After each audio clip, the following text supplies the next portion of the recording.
Hello, Center School Cardinals. It's Mrs. Brydges and my dog Lily, the baby of my family. We'd like to wish you a very happy and cozy Thanksgiving. The book I'm going to read for you is called A Turkey for Thanksgiving, and it's by my favorite author of children's books, Eve Bunting. One of the AM/PM classes that I had, who's now in 6th grade, actually performed this story as a play, and those kids are now in 6th grade. After I read the book to you, I'm going to share a couple of titles that I also love from Eve Bunting. I'm very thankful for everyone in our Center School family, and I hope you love this cozy story. A Turkey for Thanksgiving, written by Eve Bunting, illustrated by Diane DeGrout.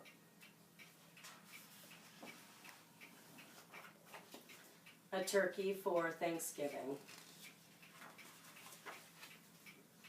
The author dedicated the book to Glenn, who insists on a turkey for Thanksgiving. And the illustrator dedicated the book to Florence and the memory of Thanksgivings past. It was Thanksgiving morning. Mr. Moose helped Mrs. Moose set the Thanksgiving table. Sheep will sit here. He likes a chair that's straight up and down, Mr. Moose said. Rabbit here, Porcupine here, Mr. and Mrs. Goat here. He smiled at his wife. Isn't it nice to have friends to share Thanksgiving?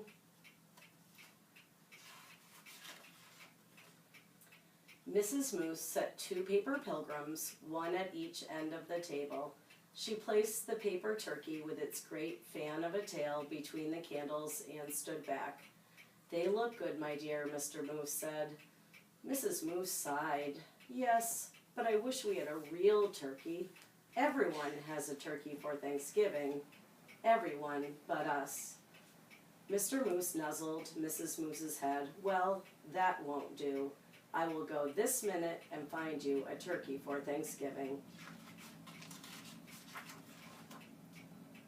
Mr. Moose put on his cap and went out.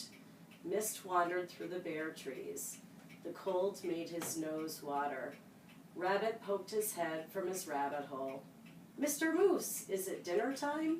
Not quite yet. Mrs. Moose wants a turkey. I'm off to find one. Rabbit joined him in 3 quick hops. I'll come too. Moose's warm breath hung white in front of him. Snow crunched under his hooves and made little holes that Rabbit jumped over. I see the goats, Rabbit said. Mr. Goat raised his head and spat out the tin can he was chewing. Is it dinner time, he called. Not till I find a turkey, Mr. Moose said. We saw one down by the river, Mrs. Goat told him, and Mr. Goat added, a fat one.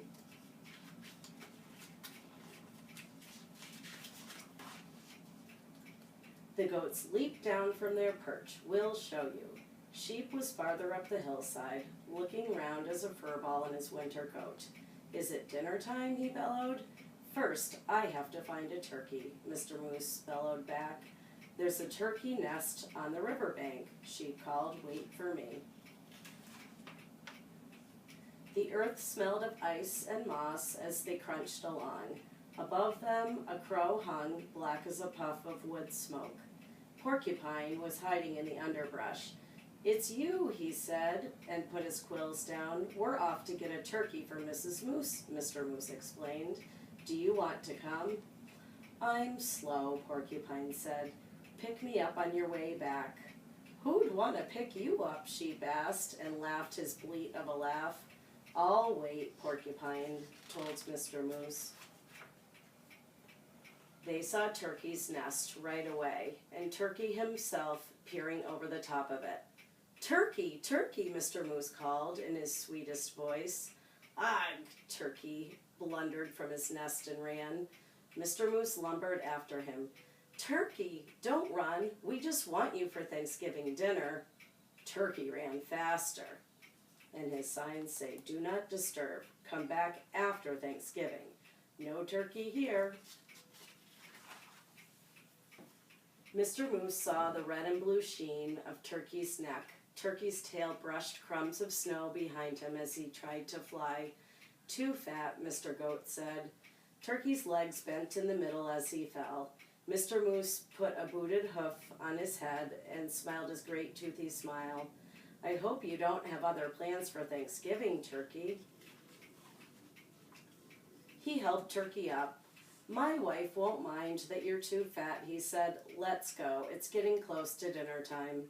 They marched Turkey in front. I'm sorry about this, for I can see you don't want to come, Mr. Moose said. But I must insist. A promise is a promise. There was a wreath of dried fruit on the moose's door. Inside, the house was filled with Thanksgiving smells. Mr. Moose hid Turkey behind him. Look who I brought, Mr. Moose, he said. Sheeps, the goats, rabbit, and porcupine. And, ta-da! He pushed Turkey around in front of him. For you, a turkey for Thanksgiving.